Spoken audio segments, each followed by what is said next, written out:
नमस्कार दोस्तों, आपका स्वागत है हमारे YouTube channel educational Srivastava LMP पर। आज हम लेके आए हैं कक्षा 9 की गणित का पार्ट 8 एक्सरसाइज 1.5 के क्वेश्चनों को सॉल्व करेंगे इसमें। तो आइए देखते हैं क्वेश्चन नंबर 1। क्वेश्चन नंबर 1 क्या कह रहा है? बताइए नीचे दी हुई संख्याओं में से कौन कौन परिमेय हैं और कौन कौन सी अपरिमेय संख्या हैं। हमको ये बताना है कौन सी परिमेय संख्या है, कौन सी अपरिमेय संख्या है। तो सबसे पहले first number question 2 minus root 5 ये क्या है? तो अगर हम परिमेय संख्या में से अपरिमेय संख्या को घटाते हैं तो हमारी अपरिमेय संख्या ही मिलती है। तो हम लिखेंगे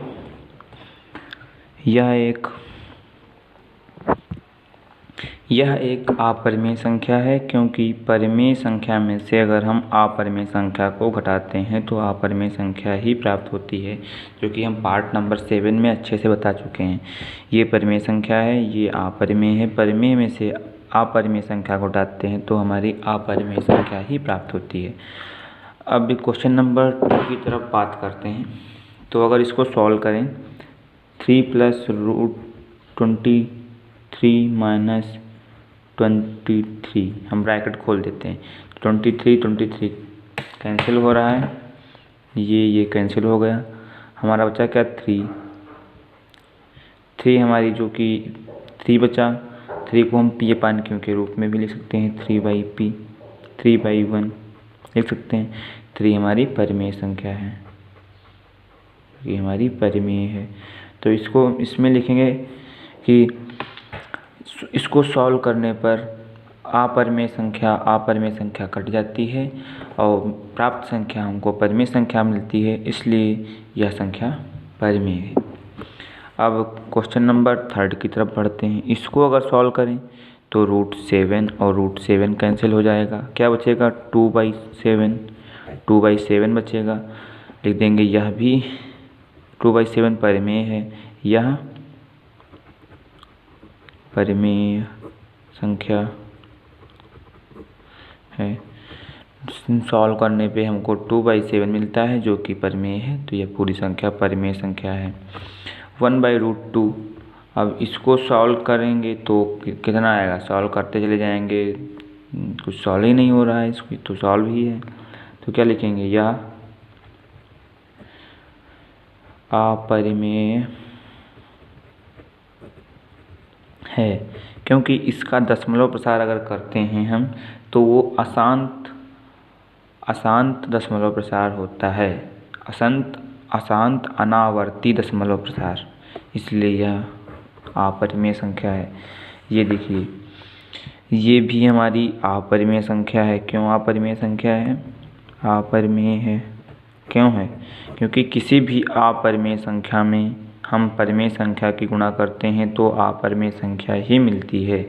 पाई हमारी अपरिमेय संख्या है, उसमें 2 से गुणा करते हैं तो हमारी अपरिमेय संख्या ही मिलेगी।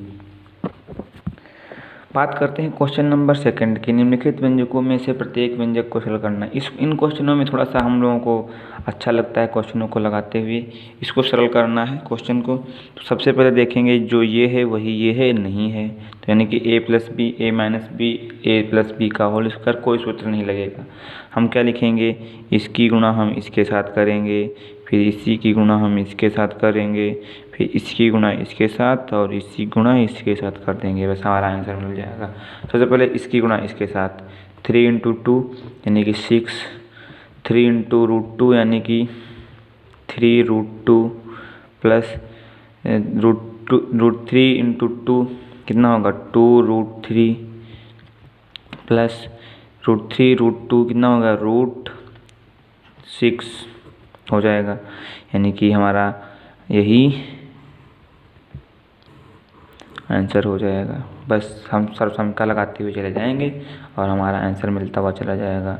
इसमें हम सर्वसमीका लगा सकते हैं। ये क्या है? a + b है, a - b है, तो फार्मूला क्या होता है? a² - b²। तो a की जगह पर क्या है? 3 का स्क्वायर प्लस माइनस, ये माइनस है ना, और √3 का स्क्वायर 3 का कितना हो जाएगा 9, रूट 3 का माइनस का 3 हो जाएगा। देखिए आंसर हमारा मिलेगा 6, आंसर आ गया। इसी प्रकार क्वेश्चन नंबर 3 की बात करते हैं। इसको मान लेते हैं a है, ये b है, तो a प्लस बी का होल स्क्वायर फार्मूला क्या होता है, a square plus 2 root A B plus B square. तो a की जगह पर रूट 5 है तो क्या लिखेंगे, रूट 5 का स्क्वायर प्लस 2 रूट 5 इंटू 2 कर देंगे प्लस रूट 2 का स्क्वायर। क्या होगा, रूट 5 का स्क्वायर क्या होगा, 5 प्लस 2 रूट 10, 5 इंटू 2 इन 10 प्लस रूट 2 का स्क्वायर, यानी कि क्या हो जाएगा हमारा 2 हो जाएगा। ये भी हमारा आंसर आ गया। अब बात करते हैं क्वेश्चन नंबर 4 की। इन क्वेश्चनों में कुछ नहीं है, बहुत सरल क्वेश्चन है, केवल सर्वसंख्या बेस्ड क्वेश्चन है। सर्वसंख्याएँ हमको तैयार हैं तो ये क्वेश्चन लगते हुए चले जाएंगे। क्वेश्चन नंबर 4, इसमें क्या ये a है माइनस बी ए प्लस बी, तो फार्मूला क्या होता है ए स्क्वायर माइनस बी स्क्वायर। ए की जगह क्या है रूट 5 का स्क्वायर माइनस रूट 2 का स्क्वायर, कितना हो जाएगा 5 माइनस 2, यानी कि आ जाएगा हमारा आंसर 3। इसी प्रकार हम आगे बढ़ते हुए क्वेश्चन नंबर 3 की बात करते हैं। क्वेश्चन नंबर 3, आपको याद होगा कि पाई को एक वृत्त के परिधि मान लीजिए सी और उसके व्यास मान लीजिए डी के अनुपात में परिभाषित किया जाता है, अर्थात पाई बराबर सी अपान डी। यह अंतर विरोध करता हुआ प्रतीत होता है कि पाई एक अपरिमेय संख्या है। इस अंतर विरोध का निराकरण आप किस प्रकार करेंगे। सबसे पहले हमको पता है कि पाई बराबर दिया हुआ है सी अपान डी, जहाँ पे सी हमारा क्या है, वृत्त की परिधि है, और डी हमारा क्या है, ये व्यास है। अगर मान लेते हैं कि एक हम लोगों के पास वृत्त है, बहुत सरल क्वेश्चन है ये क्वेश्चन, आप लोग समझ लीजिएगा, कोई इम्पोर्टेंट क्वेश्चन नहीं है आपकी सिलेबस के अनुसार, लेकिन आपके सिलेबस में दिया हुआ इसलिए हम बता रहे हैं, सही से समझिएगा आप। एक वृत्त है, इसका व्यास ये मान लीजिए कि डी है, इसकी परिधि जो है ये सी है, तो सी का मान हमने नापा तो कहीं निकल के आई कि 23.52523256 यानी कि अशांत संख्या निकल के आई, अशांत यानी कि अपरिमेय संख्या में निकल के आई। लेकिन हम ये हटा देते हैं, उसको परिमेय संख्या के रूप में मान लेते हैं, यानी कि उसकी संख्या मानते हैं 23। कोई भी 10 आप वृत्त हो उसको नाप के देखिएगा, इसी प्रकार निकल के आएगी, लेकिन हम उसको छोटी संख्या छोड़ देंगे और ये मान लेके चलेंगे। अब व्यास जो है वो भी हमारा अपरिमेय हो, अगर व्यास और परिधि दोनों अपरिमेय हो तो यह अंतर विरोध करता हुआ, अगर व्यास और परिधि दोनों अपरिमेय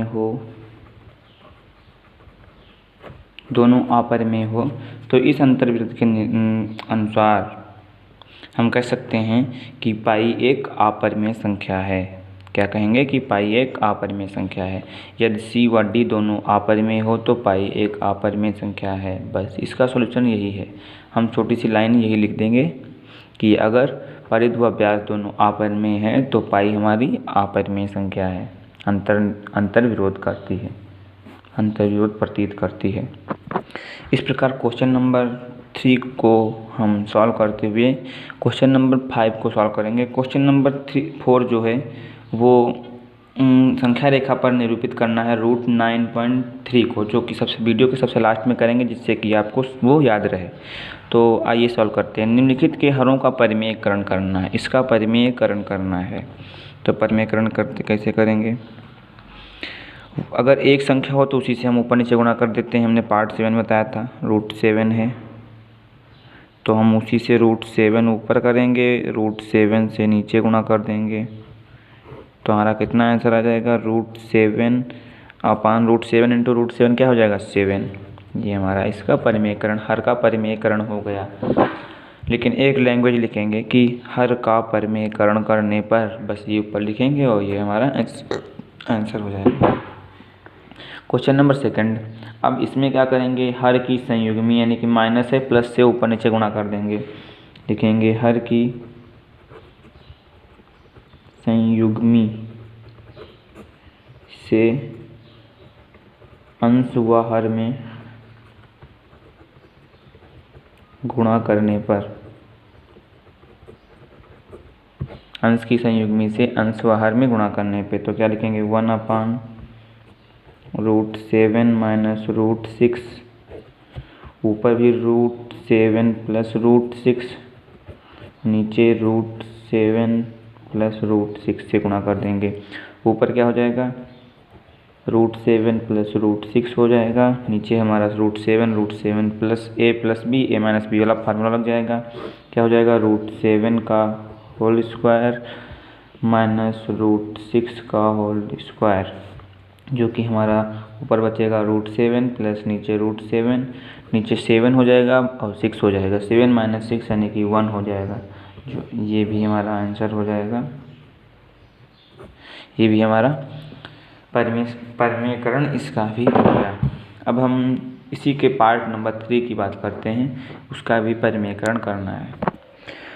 पार्ट नंबर 3 में क्या कह रहा है 1/√5 प्लस √2 का परिमेयकरण करना है। तो लिखेंगे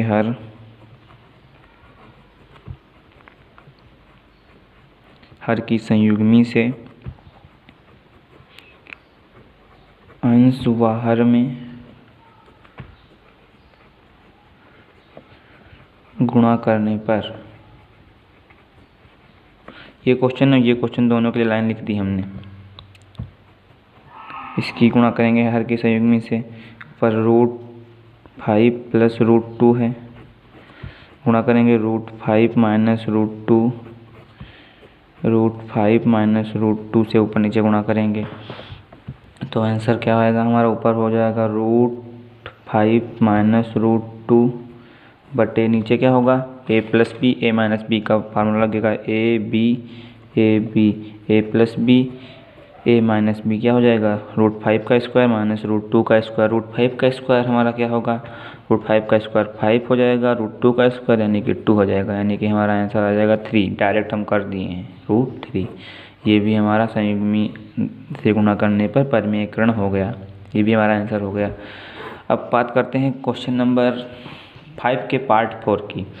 इसमें क्या करना है 1/√7 माइनस √2 का परिमेयकरण करना है। इसमें भी हम संयुग्मी से ऊपर नीचे गुणा कर देंगे,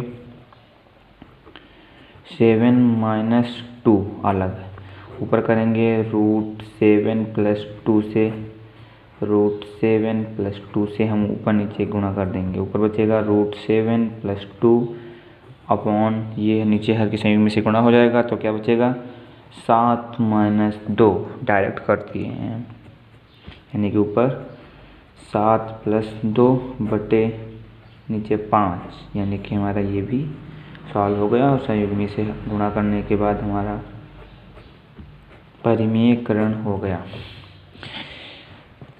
अब हम बात करते हैं क्वेश्चन नंबर 3 की, जो कि हमने छोड़ दिया था। ये क्वेश्चन नंबर 4 की जो हमने छोड़ दिया था, संख्या रेखा पर √9.3 को निरूपित करना है। संख्या रेखा पर हमको ये सबसे पहले संख्या रेखा बनाते हैं। संख्या